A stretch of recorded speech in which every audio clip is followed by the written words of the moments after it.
crush your enemies. They drew first blood, not me. See them driven before you. Oh, my user. And hear the lamentation of your women. But I pity the fool. Glitter in the dark near the 10-house gate. Phone home. They're here.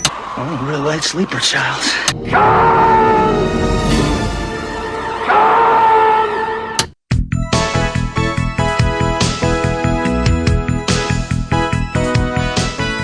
Welcome to Vintage Video, where we're rewatching the 80s so you don't have to. We'll be reviewing every major film release of the 1980s in chronological order, overanalyzing what you've seen and spoiling what you haven't. I'm Patrick O'Reilly. I'm Jesse Bayless. And I'm Richard Wells. And today we're discussing Death Screams, released May 14th, 1982. It was written by Paul C. Elliott, directed by David Nelson, and released by United Film Distributors.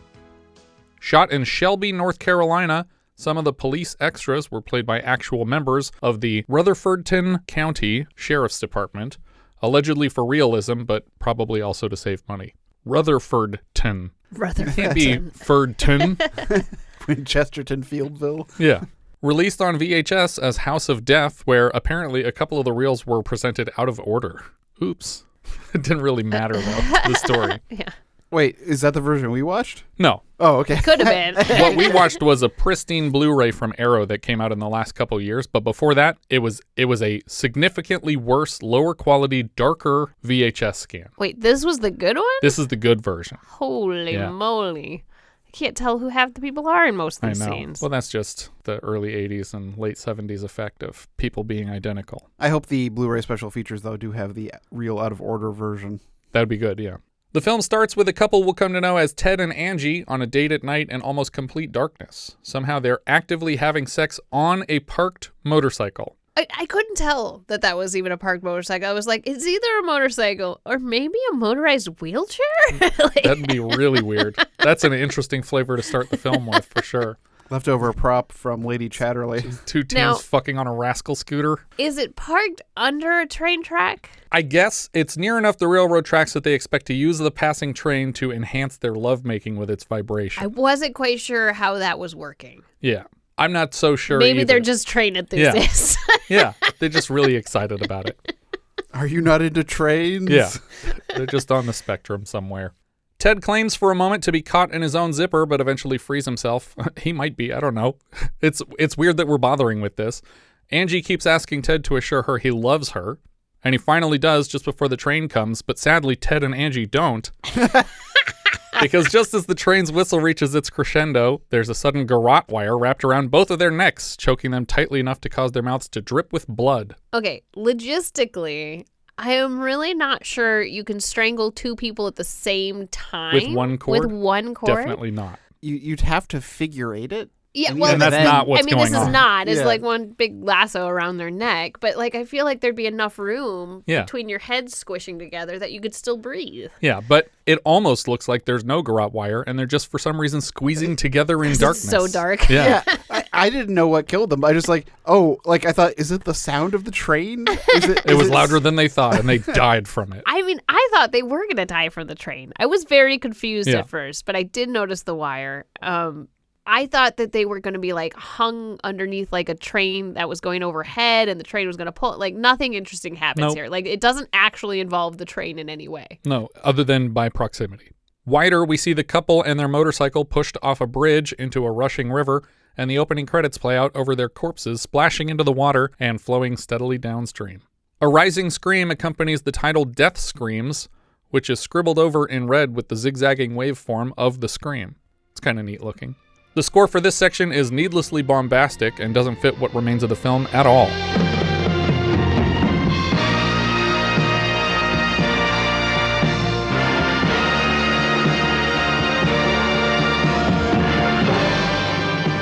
We fade back in from black on a sunny rural neighborhood, and then cut to Main Street and into the general store where Sheriff Avery steps up to the register. The proprietor, Arch Johnson, seems annoyed about the unexplained disappearance of his teen employee Ted, who never clocked in this morning. At first, Arch assumes Ted is out getting someone pregnant and likely needs the job more than ever, but too bad, he's fired. Sheriff Avery sees a young boy sneaking peeks into the dirty magazines at the bottom of the rack in the store, but as often as people are looking at him, he pretends to be reading his Batman comic. The sheriff lifts the boy by his arm and digs a folded copy of Hustler magazine tucked discreetly into the back of the boy's pants and then smacks him over the head with it. What's the matter with you, boy? You want to go blind? Before taking a prolonged peek himself. Based on the publication date of the visible Hustler and Penthouse magazines, it seems this scene was shot May of 1981.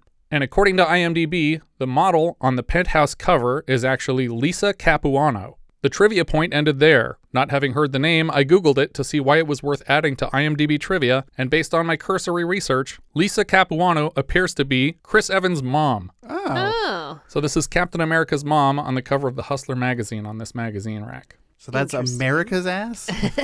Well, the ass is a different model. That's on the Penthouse magazine. The Hustler is the one that has Captain America's mom. Avery quickly scans his surroundings to avoid getting caught and sees a young female employee, Lily Carpenter, sorting a stack of RC Cola cans and pretending badly to knock a couple to the floor.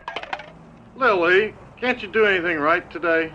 That's my preferred beverage right there. Before Sheriff Avery's even left the store, Arch has already changed his tune and admits that he needs Ted's help around here. Now we cut to a Little League baseball practice. At the edge of the park, we see a heavyset man we'll come to know as Casey, who seems to have some sort of intellectual disability, as Coach Neil Marshall calls an end to the practice game. He checks in with his assistants, Kathy and Bob, on the sidelines about some apparently stolen equipment. Oh, not as bad as last year. Only 5 balls, 2 bats, and 1 base. 1 base? Now who the hell would want 1 base? I'll give you 3 guesses, and the first 2 don't count. Coach Marshall supposes out loud that Casey took their stuff, and overhearing his name, Casey starts running full speed out of the park, and in his haste, his train engineer hat blows off his head. Coach Marshall invites Kathy and Bob out for a few beers to celebrate the end of spring practice. I am already confused about who these people are, but it only actually gets worse. Yes. Especially with these 3 or 4 people from this first scene. Yeah. He's referred to as Coach here. Right. He's also Neil. And he's Marshall. He's also Coach Neil Marshall. He's also Marshall. Is he also a high school teacher? No, he's just their boss and the coach of the Little League team. He's their boss? They're his assistants. They're his assistants. Coaching this team. But they're high school students. Yes, he is not. They are. He's not a high school student because honestly, half the people in this movie are high school students and look like adults, and half of them look like teenagers. Yep. And I just there's high school students we haven't gotten to yet that look older than Coach Marshall. Yeah. Okay. It's just so confused. I was like, couldn't tell if he was trying to play another 18-year-old. No, it's very weird. Is he famous?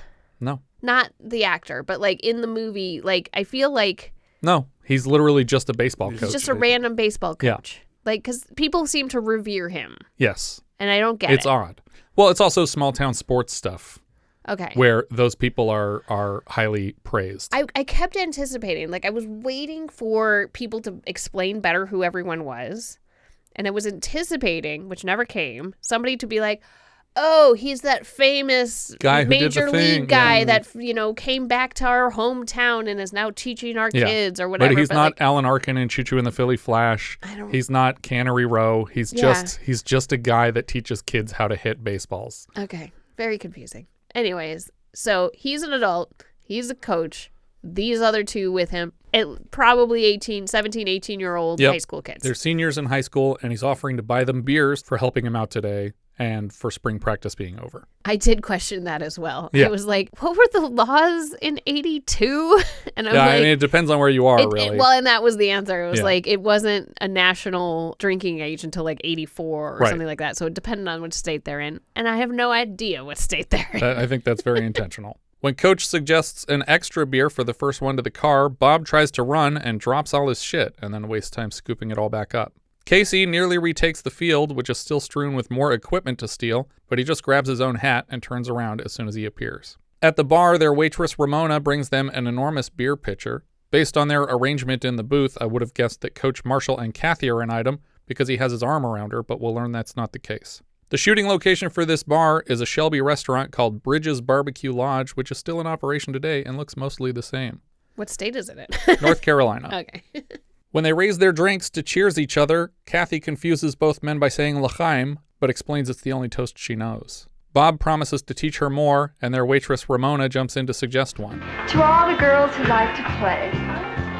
That's the one. What college did you go to, Ramona?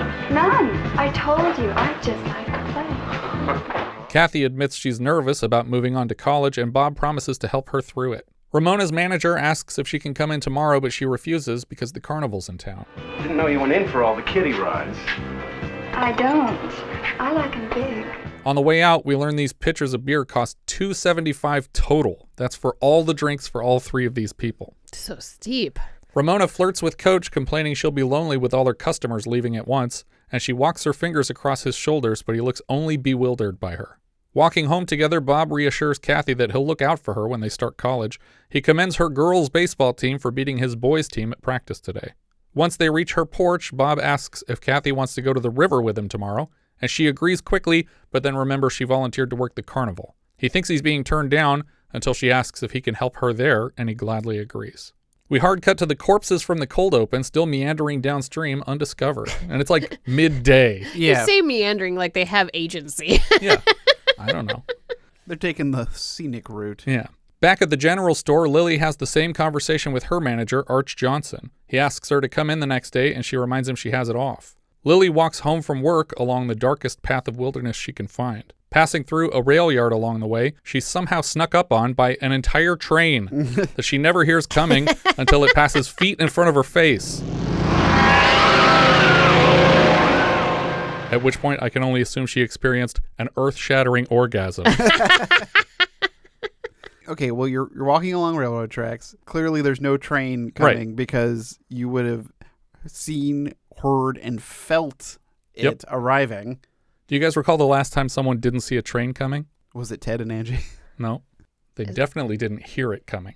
Is it a comedy or a horror? It's a drama where someone didn't hear a train coming. If you could hear what I see, see what I hear. Nope. Not a blind person. Oh, so it was Amy? Amy, that's I right. got there. Remember the kid gets hit by a train because he doesn't hear it coming? Totally don't remember. And then the parents come out and they're like, take our other kid then because he's also deaf. Casey watches her panicked beside the passing train and claps in his engineer's hat. A little on the nose for the train-obsessed character to be named Casey, but I actually wish we dropped a clue somewhere that his dad was also named Casey. Like even if it just said like Sheriff C. Avery or something like that. Just so he could be Casey Jr. Yeah. As Lily gets closer to her home, the neighborhood starts to resemble Laurie Strode's in the Halloween franchise. Once inside the house, she calls out to her grandmother to announce her arrival. Grandma is peeling apples in the kitchen. Lily tells Grandma Edna about the sudden disappearance of Ted and Angie. Lily points out to Grandma that she hasn't done anything fun since her ex or estranged boyfriend left for medical school. Grandma seems to hope he won't come back. If his brains were TNT, he could muster a good fart. You're terrible. Meaner than hell, and don't you forget it. I don't know what that means. What does having explosive brains have to do with farting? I can only assume she meant the insult we've previously heard in George Lucas's American Graffiti. Besides, it only took me one night to realize if brains were dynamite, you couldn't blow your nose. Which makes sense because blow means explode, and your nose is right there on your face, but farts have nothing to do with explosive brains. Back at the restaurant, Ramona takes a call for Jackson and then wanders around looking for him. When she pushes open the back door, a cat follows her outside, and it's scored with a strange noise as if it were meant as a jump scare. But she sees the cat the whole time and doesn't react to it in the slightest. She collects the cat in her arms and carries it back inside, and a POV approaches the back door as she closes it. Right when it clicks shut, the person swings a machete through the screen door, but falls short of cutting through the solid wood door behind it, and Ramona senses nothing.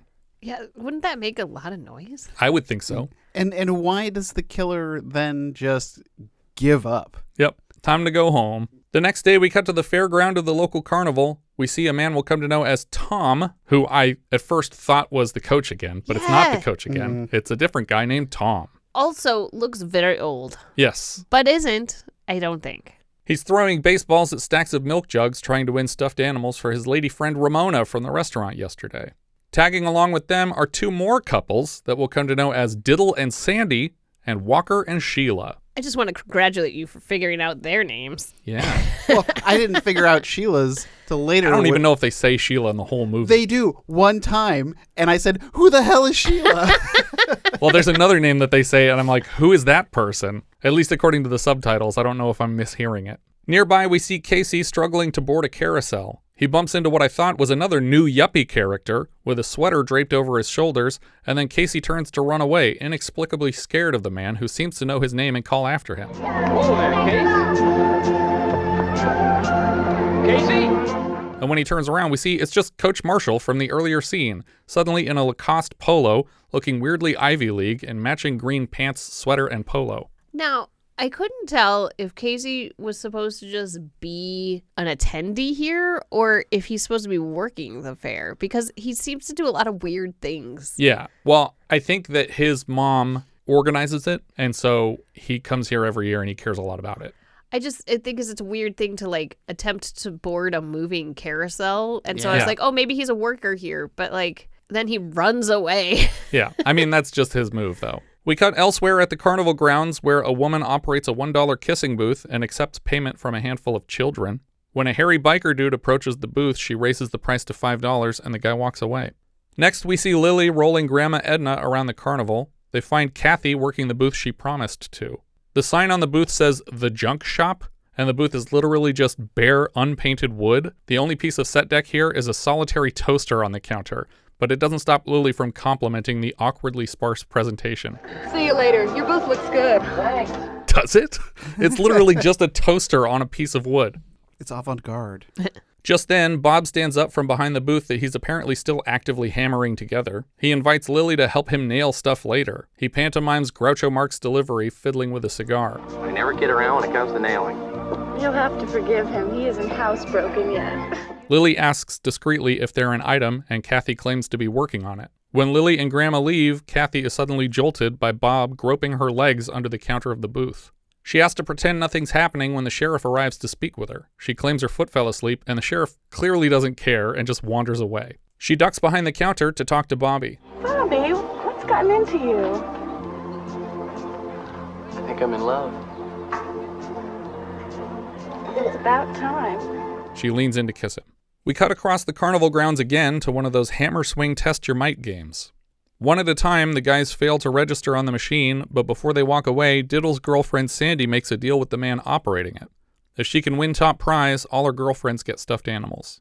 Of course, she hammers it to the top of the pole, winning 3 stuffed animals, and the operator pretends to or actually is upset about having been quote-unquote swindled, but Tom and Walker fiddle with the guy's suspenders to intimidate him out of retaliating. The friends walk away laughing, and their commentary suggests they pull this trick off every year. Assuming they were paying for each swing of the hammer, the man couldn't possibly have cared that they paid for 3 swings and won 3 prizes. There's no way to hustle a carny. Each turn definitely cost more than each reward.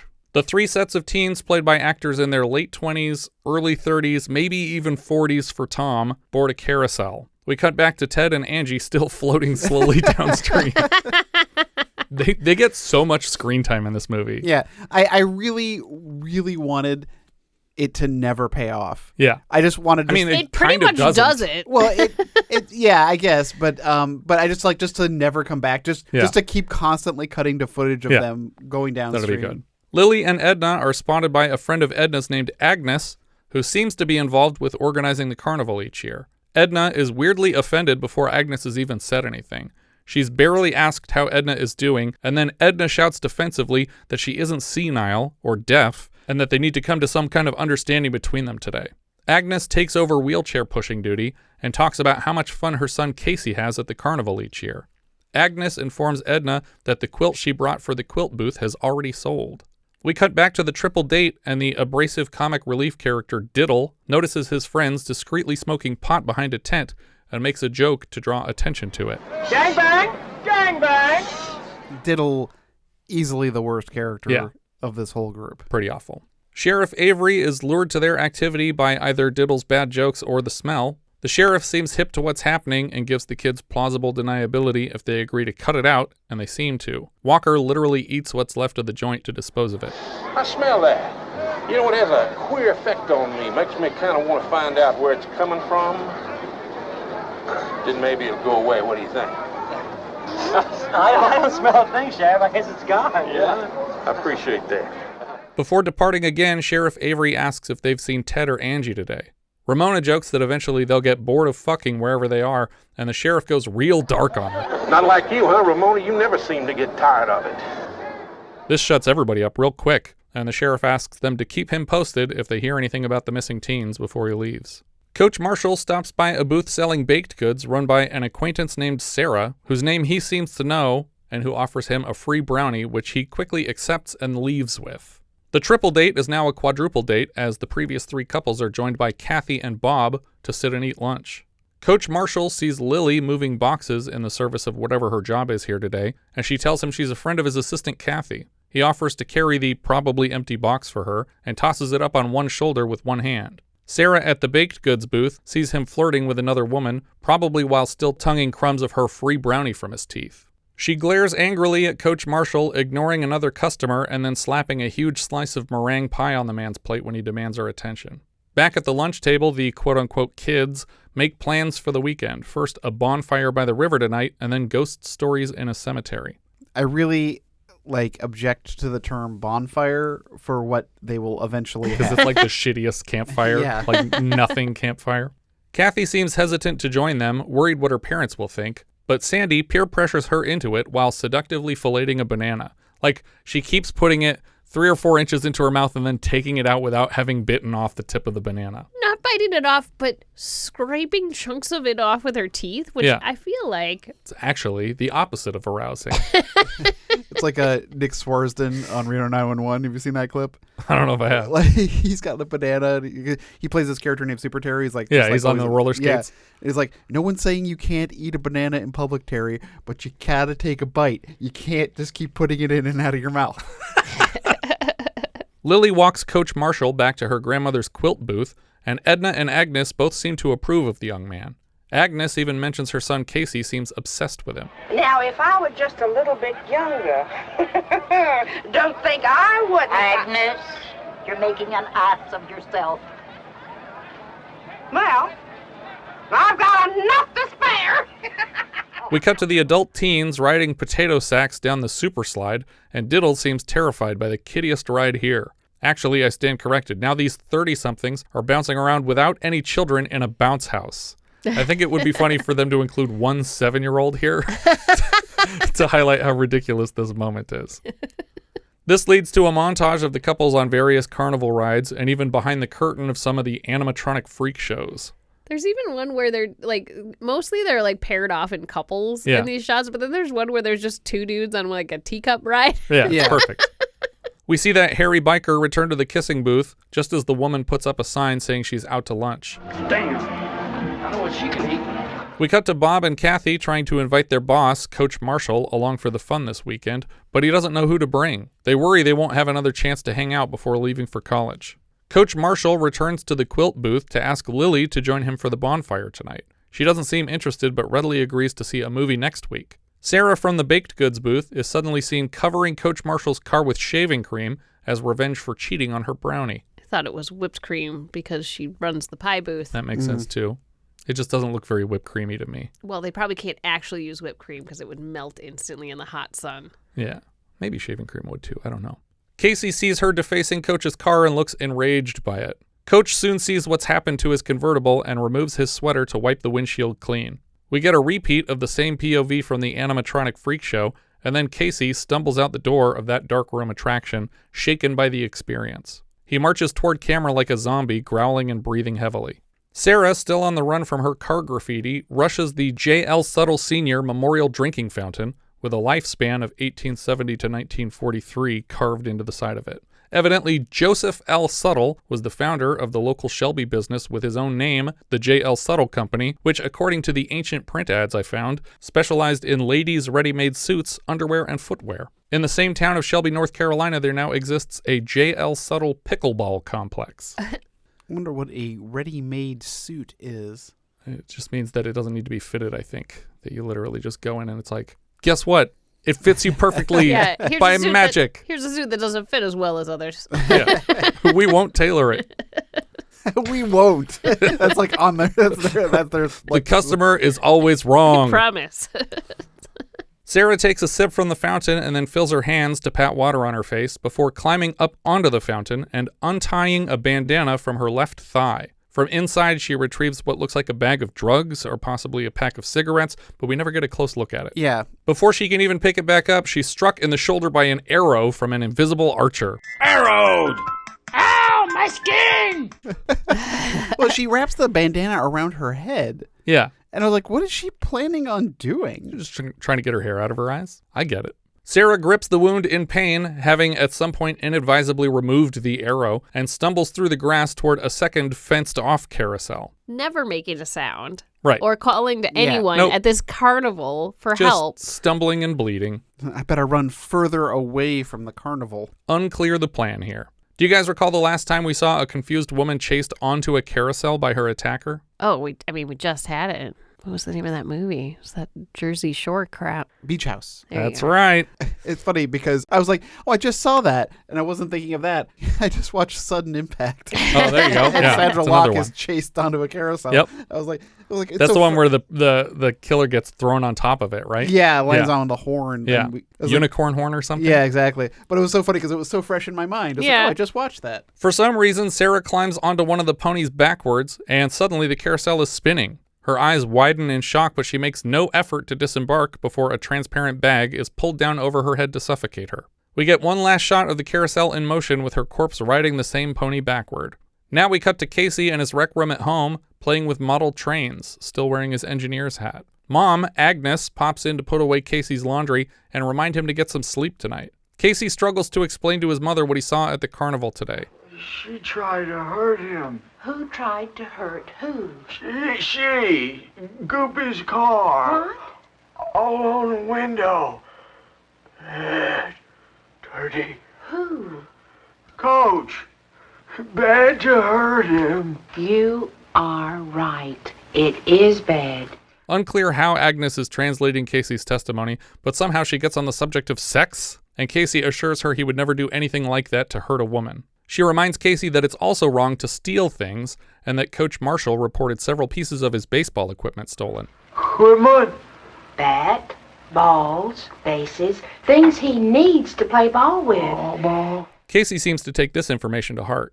Bob pulls up to Kathy's home to drop her off. He still has Lily in his passenger seat, and they pressure her to reconsider the bonfire date with Coach Marshall, the one she already turned down, and Coach Marshall isn't here. Kathy tells Bob that she's lying to her father that they're going to see a movie later, so he should have a title in mind. Heading into her house, Kathy trips on her porch and then seems very self-conscious about it, looking around like she heard someone watching her. She's spooked when the door opens suddenly. When Lily gets home to Grandma Edna, Grandma gives her shit about being interested in a bum like Coach Marshall, even suggesting that she would rather Lily got back with her useless wannabe doctor ex-boyfriend than start dating a kid's baseball coach. She doesn't really elaborate on that. Well, she takes it a step further here because she says Neil's mom was something of a floozy in town. And so they're lesser people in this city. Oh, okay. I guess. But when an old lady calls somebody a floozy, I guess I don't take it very seriously. Well, she doesn't say floozy. She says whore. Oh. She says Neil's mom was a whore. Well, either way, I think I just threw that line away in Right. my head because I was just like, well, she's just an old prude. Yeah. What does that mean? Like she wore a bikini one time. That means she's a whore. But Lily points out that her mom wasn't totally pure either. Edna takes offense on her absent daughter's behalf, claiming Lily was conceived in wedlock with the man from the framed photograph on the mantle. Lily chooses this moment to admit that she found the same frame in another store one day, and they all come with the same man's picture. They clearly have no idea who her father is. For a moment, Edna seems genuinely apologetic that Lily had to learn this on her own. Lily tries to calm Edna down by thanking her for always being there after her mom died. Up in her room, Lily takes one last look at the random man in the framed photograph before tucking it into the drawer of her vanity, probably forever. We cut across town to Coach Marshall's home, where he strips to take a shower. Outside the shower stall, we see someone push into the bathroom, and a POV slowly creeps up on the fully nude man in the shower. Also, he puts his towel over the door in the shower. That's not how you do that. Yeah, even if it didn't get directly wet, which it would, it's going to get all steamy wet from the shower and just be completely useless as a towel. I agree. That's the best. With a sharp sting on the soundtrack, we suddenly see Ramona forcing her way into the shower stall. Well, we can't say it's because you lack the equipment, can we? At first, it's played like a surprise reveal that these two are in this kind of relationship, but then it's clear from his reaction that he barely knows this girl and doesn't understand how she got in his house. As he demands answers, she starts to undress herself and even leans in to kiss him several times. He spins her around and carries her into the shower and then flicks the water back on before abandoning her there. Ramona's bra might as well be made of cotton candy considering how much it disappears when it gets wet. He tosses her a towel and orders her out of his place in the weirdest way possible. Not good enough for you? Whatever you say, maybe I'm just not into cheap thrills. I had a lifetime of that with my mother. What the hell? Yeah. Very confusing line here. Because I assumed she was like abusing him or something. Well, we'll come back to it. Yeah. Ramona storms out of the house and shouts gay slurs at him from the porch, but then crashes headlong into Sheriff Avery, who it seems might not have been so far off base with his earlier accusations of nymphomania, considering she's just breaking into people's houses and showers. Whoa, Ramona! What's the matter? You having trouble getting laid tonight? Take your damn hands off me. I've had up to here with you and your sanctimonious bullshit. When Ramona accuses the sheriff of harassing her as retaliation for his son, the sheriff nearly slaps her. Don't you talk about my son! Go ahead, hit me. I wasn't the one that did it. I wasn't the one driving the car. Casey was the one that was driving the car, not me. You should have died 4 years ago, you little slut. You call this living? So apparently Casey is Sheriff Avery's son, and he's developmentally disabled after a brain injury in a car accident, with his girlfriend at the time, Ramona. So Ramona is probably older than 18 then. Mm-hmm. Yeah, that's possible. Because they were probably of driving age at that point. Yeah. And now, whenever the sheriff sees her out with boys who aren't his son, he accuses her of being loose for not staying with his son, Casey.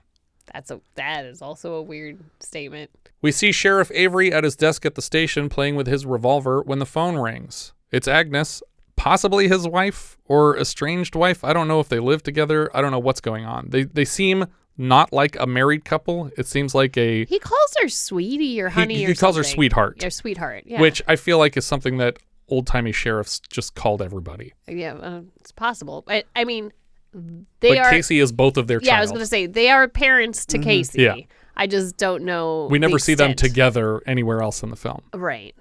Apparently, Casey has disappeared. He's done this before about 6 months ago, but she doesn't know where he went. She starts the search at home, and the sheriff promises to search on the way there.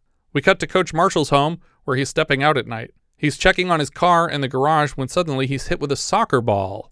The coach is hit with a soccer ball. He climbs some stairs in search of whoever tossed it at him. On the second floor of his garage, he approaches a window when suddenly a machete is swung out of the darkness, along with another weird moaning hiss of wind.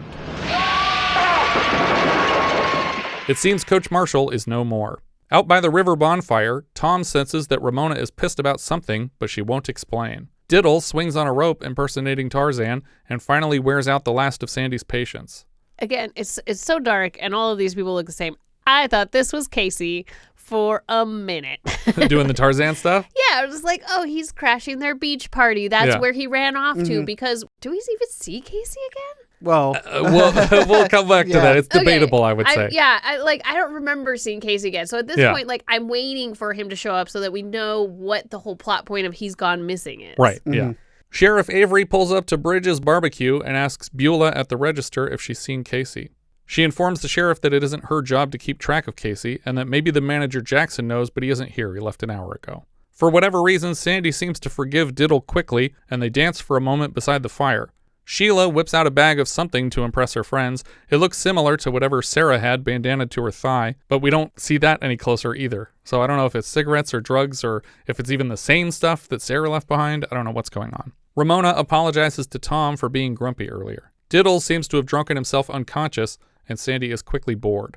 Sheriff Avery pulls up to a dark house and knocks on the door and front windows, but finds no one home. Then he moves out to the garage, and it seems like this is Coach Marshall's place. Sheriff Avery touches droplets of blood on the car parked inside when suddenly a body falls down in front of him from the second floor of the garage. Back at the bonfire, Sandy, or Eddie, as the subtitles for some reason refer to her here, Jeez, Eddie? gives up on playing fifth wheel to her friends. This was supposed to be a party. I'm partying. Yeah, well, I'm not. Sandy wanders to the edge of the river and inexplicably strips completely nude to wade out into the water. We get some underwater footage of this actress swimming in probably a dark pool, spliced together with her swimming in the river, until she crashes into the corpses of Ted and Angie, which have impressively gone undiscovered the entire weekend. She scrambles toward the edge of the water where she encounters the machete maniac, who slashes open her throat to kill her. Back at the campfire, Diddle has woken up and wonders where Sandy went, and his friends begin a search.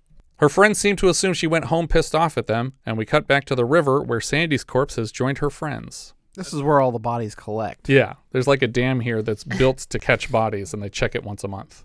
At the same time, Bob, Kathy, and Lily arrive to the bonfire. It's clear Lily dressed up hoping to find Coach Marshall here, but he didn't make it tonight because she told him that she wouldn't come to this and there was no reason for him to be here if he didn't have a date. Even if he was here, he would probably have brought another girl. He probably would have brought Sarah. It doesn't make any sense that she came to this thing and she's disappointed that he didn't show up to the date that he invited her on and she said no to. Bob tells her he might still show up and not to give up so soon. But then they immediately make plans to relocate to the cemetery. Bob promises to leave a note by the extinguished bonfire in the dark here in case Coach Marshall shows up and finds it somehow. I was gonna say, like, the second I see a fire, like a circle of stones around a fire that's gone out, I'm not going any closer to investigate. Yeah. There's no people here. Like, I'm they getting must back have in left my a clue. car. I don't know where they went. Once they found a good spot for a seance in the cemetery, they realize they lost Diddle on the way here. Just then, Diddle rises from behind a headstone in costume with a top hat, and he makes his friends repeat mystical words after him. Children of darkness, repeat after me. Oh, oh, no. Siam. Master. Siam. Lily Carpenter is selected by this ghoul character of Diddle's to share the first ghost story. It involves a girl trapped in a dark house during a storm.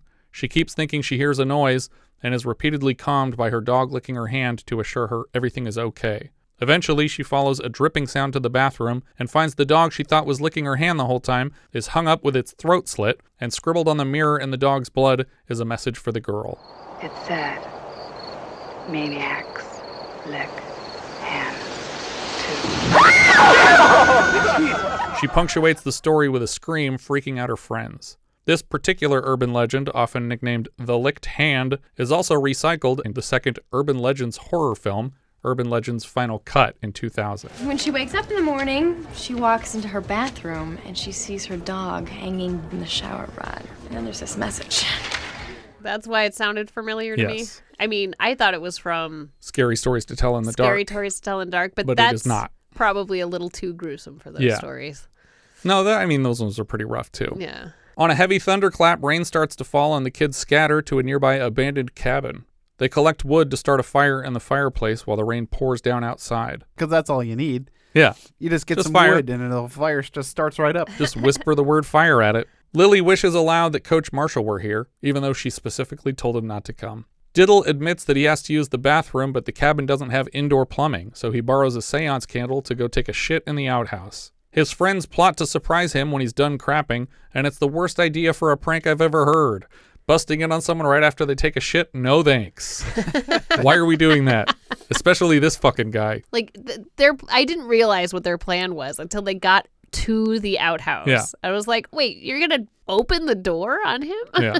Once he's seated in the outhouse, Diddle realizes there's no toilet paper, so he tears off his underwear to wipe with. Diddle is suddenly creeped out when a raccoon climbs into the outhouse through a hole in the floor.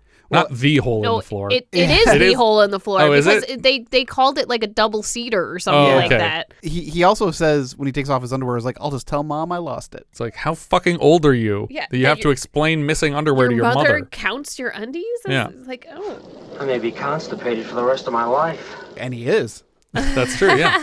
Just then, his friends stand to leave the house and surprise him out there now that the rain has stopped. But when they tear open the door, Diddle is hanging upside down by his feet naked and covered in blood. At first, they rush to help him down, but he's clearly already dead. They carry his body back to the house. Walker books it out to his truck to drive into town and get help, but bizarrely doesn't take the body with him. Just as he closes the door, we see a flash of the machete again. Hot on his heels, Sheila follows Walker through the woods to his truck and confesses she worried he would leave her here, but when she jostles him in the cab, his head falls off his body and lands on the bench seat. Just mannequin head tips right off of the body. Simultaneously, Sheila is yanked out the passenger side door, and we get another flash of Machete to imply her doom. Next, we see Tom run through the woods toward Walker's truck after his friends, but when he gets there, he sees Walker and Sheila's heads in a pile on the ground beside the vehicle. Yeah, this is where he shouts Sheila. And that's the only time anyone says Sheila. Yeah, and I was like, who is that? Was that Sheila? Tom is attacked in the woods by another of the weird windy scream sounds.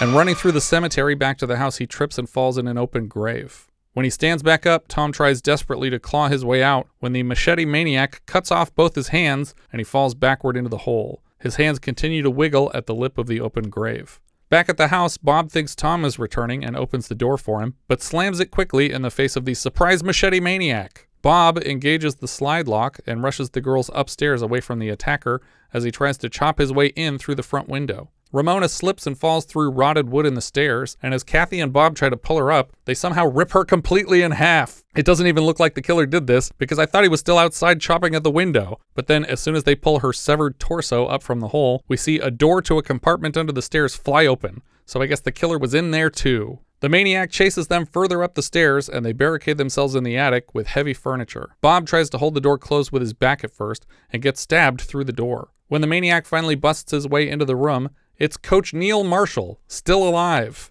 which, of course, means that the soccer ball in the garage must have been Casey throwing a soccer ball at him? Yes.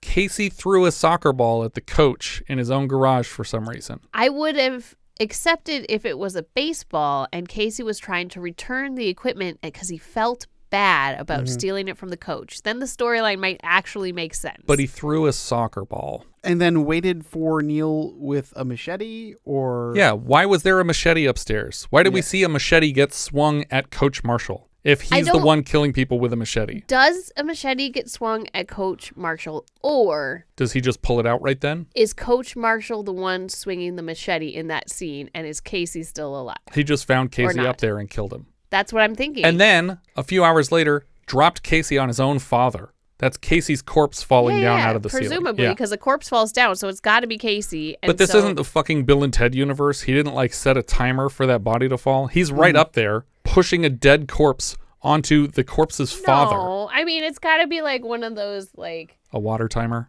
Yeah, well, when you open the door and the bucket falls on your head kind of situations. Sure. All right. Prank corpses. We just tucked him up there just gently enough that he'll fall and he's jostled slightly. Ha ha ha, you're all bloody instead of you're all wet. Yeah. From MacGruber. Yeah, I get it. We all get it? Coach Marshall seems disappointed to find Lily here amongst all the careless teens he thought she was better than when she turned down the bonfire invite. Suddenly, Marshall is distracted with a flashback from his childhood. It seems his mother was a showgirl, and we see him as a child standing in the wings of a theater as several topless women walk by. Or maybe they're strippers, or maybe they're prostitutes. I don't know. Either way, as a kid, he was subjected to a lot of nudity and... I feel like there's money exchanged hands here, so I feel like they're trying to imply that they were prostitutes. Well, people don't usually get naked for free, in my experience. Well, but they also, showgirls usually don't collect their paycheck while leaving the stage. I bet they do sometimes. It depends on the shitty place that they're at. Back in the present, Coach Marshall tries to swing his machete at Lily, but she picks up a shard of broken window from the floor and slashes open his neck with it. Too late to help, Sheriff Avery arrives on the scene, prepared to save the day. Coach Marshall takes one last flying leap with his machete and misses Lily completely before crashing through a window and down a couple stories into the yard. He lands, as luck would have it, right in front of the sheriff, who shoots him once in the face, causing it to somehow explode from within. And then, even more confusingly, he keeps slowly firing until he's emptied his whole revolver, even though the first bullet clearly killed the man if he was even alive still for the first one. So he's first arriving on this scene. All he knows is that his son is dead. Yeah. Yep. But he doesn't know what has happened at this location. Correct. So he doesn't know. All he knows is someone fell out of a window and he shot that person in the face. And he shot that person in the face Yeah. who was not dead.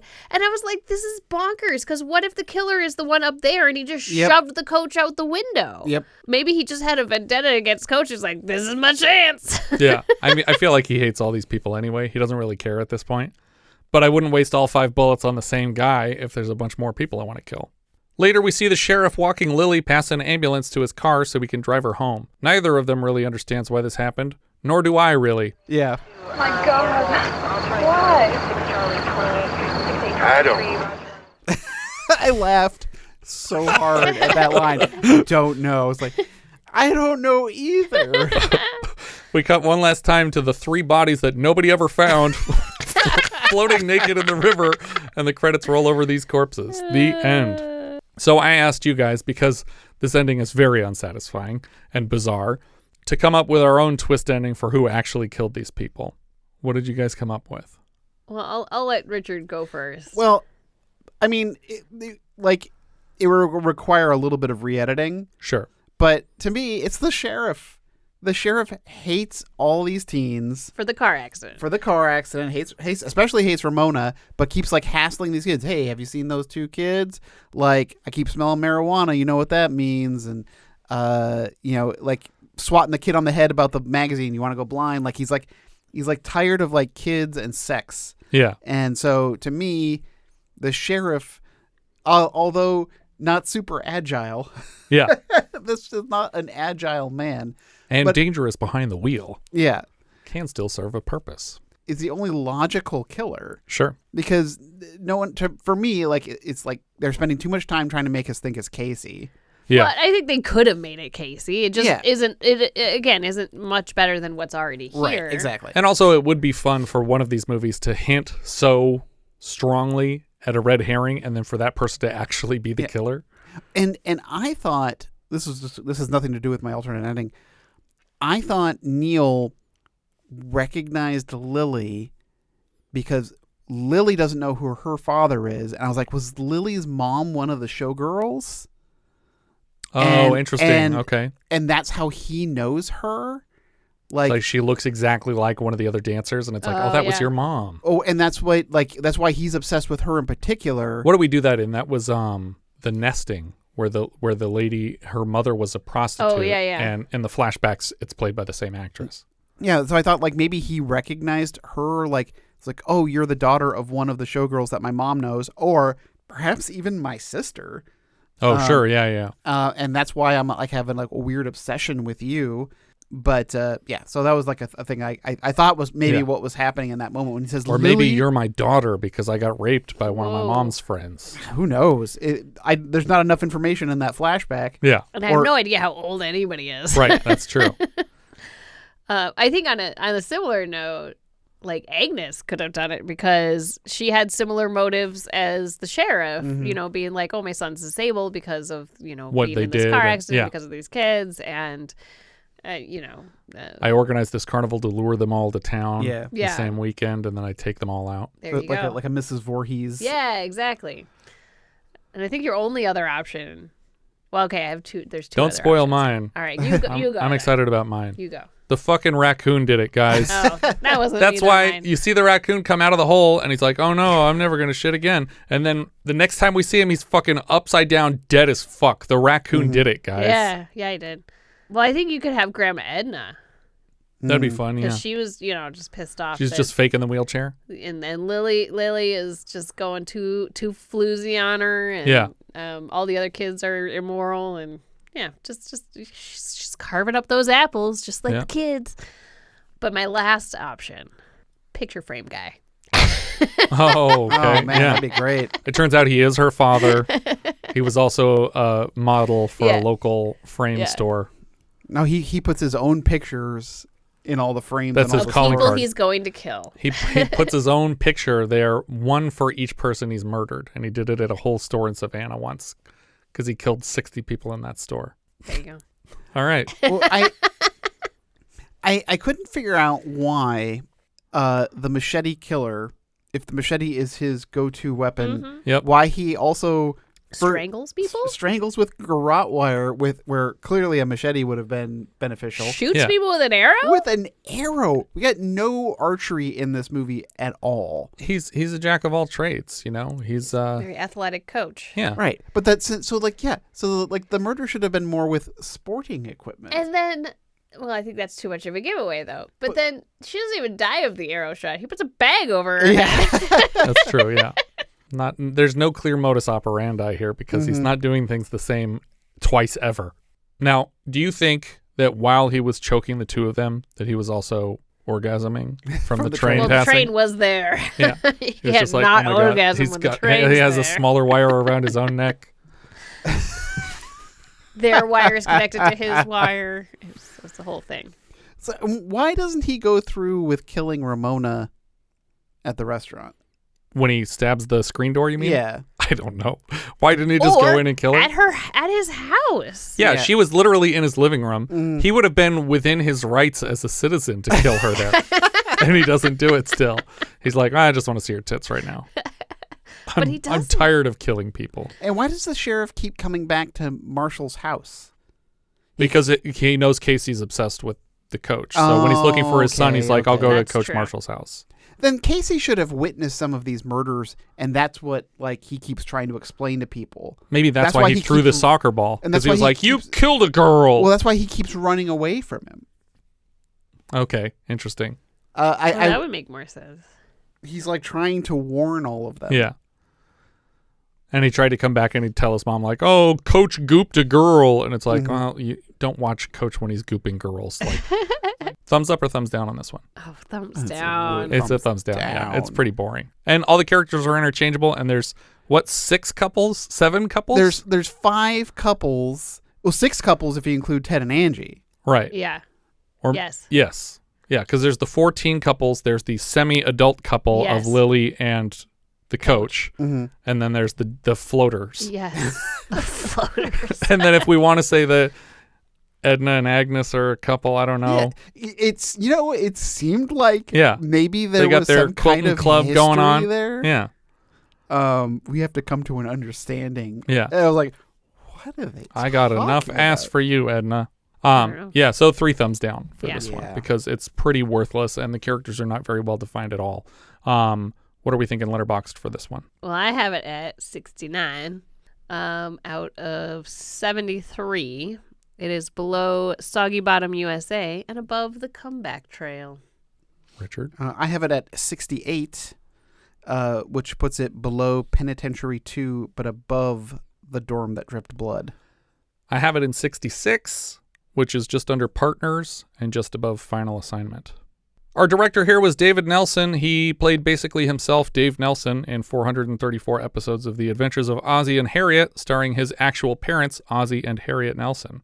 Over the course of the series, he would also direct 9 episodes of that show, and after this, he also directs Jan Michael Vincent vehicle Last Plane Out, and his final film, 1984's Rare Breed. While appearing on The Adventures of Ozzie and Harriet, he also made appearances in several films like Peyton Place, The Big Circus, and The Big Show. Later, he shows up as the Roxy Doorman in Cheech and Chong's Up in Smoke, and he plays Tracy Lord's dad in John Waters' Crybaby. Writing credit for Paul C. Elliott, his only other screenwriting credit on IMDb is for 25 episodes of Dolly, a mid-70s variety show hosted, as you might have guessed, by Dolly Parton. Kind of a weird collaboration for Ozzie and Harriet's older son and Dolly's writer to come together on this schlocky slasher title. The music here came from Dee Barton, who previously scored Malpaso stuff for Eastwood, High Plains Drifter, and so far on the show Play Misty for Me, Thunderbolt and Lightfoot.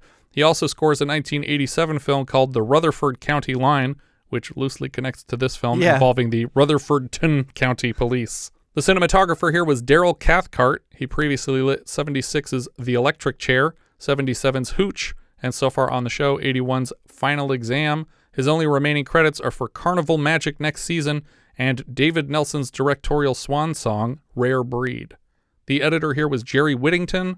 This was his only editing credit that I recognized. He has mostly sound department credits, including titles like Thunderbolt and Lightfoot, Smokey and the Bandit, Final Exam, The Return of the Living Dead, and Hellraiser 3 Hell on Earth. He has uncredited parts in Paint Your Wagon, Kelly's Heroes, and so far on the show Cold Turkey. His last IMDb credit is as an uncredited wagon teamster in Tombstone. Susan Kiger played Lily Carpenter. She was a Playboy Playmate of the Month in January of 77. Other film credits include sex comedy HOTS, Andy Sedaris' Seven, and so far on the show, Happy Hooker Goes Hollywood, Galaxina, and a mini-sode review of The Return, also starring Jan Michael Vincent. Did you say Andy Sedaris? Andy Sedaris, yeah. Is that a Sedaris sibling? No, he's not related to them. He's spelled S-I-D. Oh. He also does Hard Ticket to Hawaii. And oh, got it. Okay.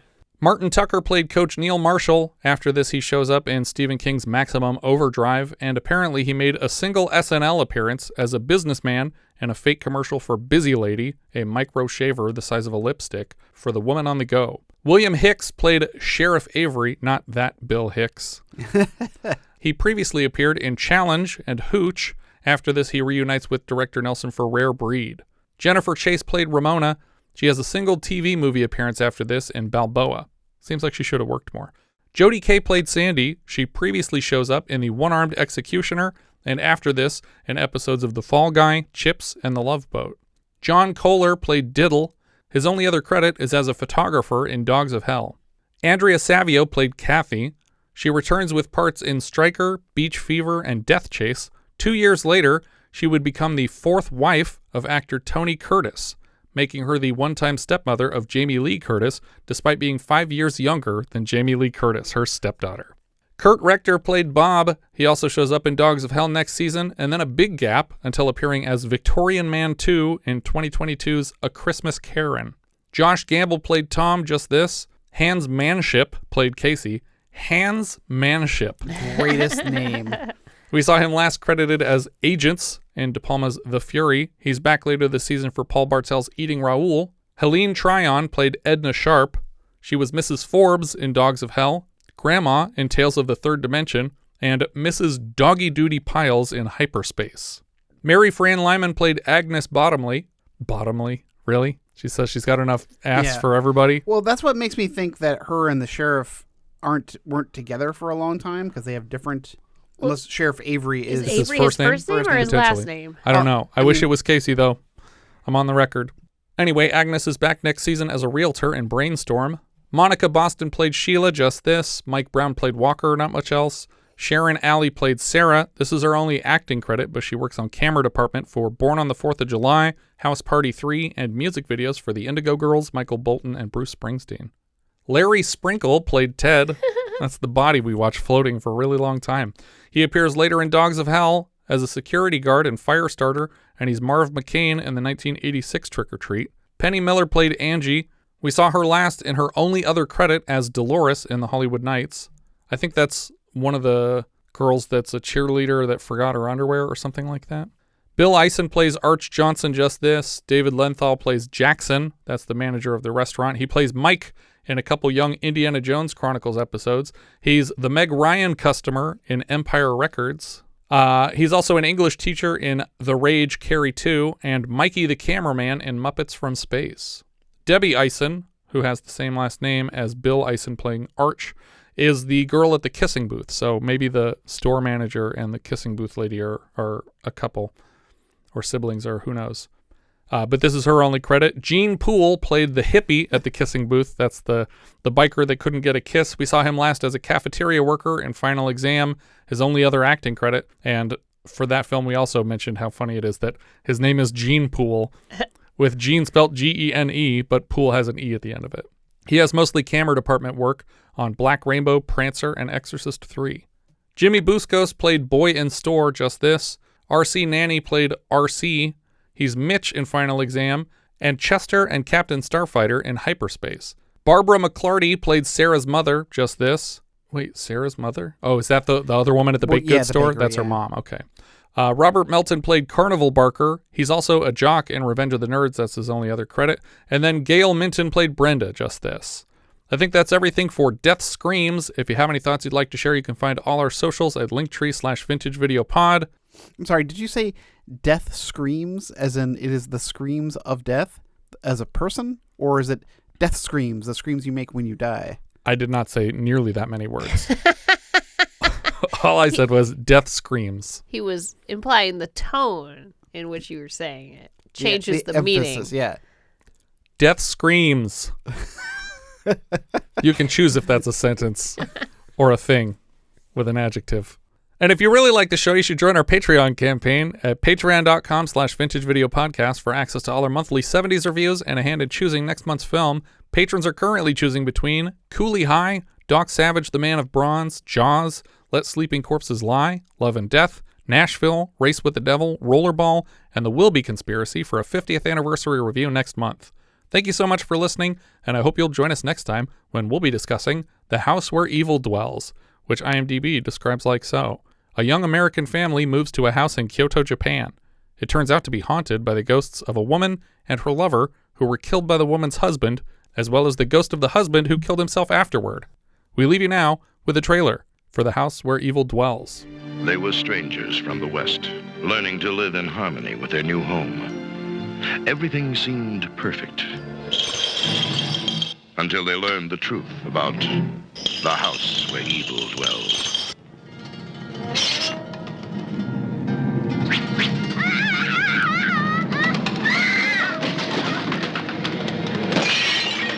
What are you doing? Are you crazy? No! Stop it! They were told the stories were only legends. Tales told from generation to generation.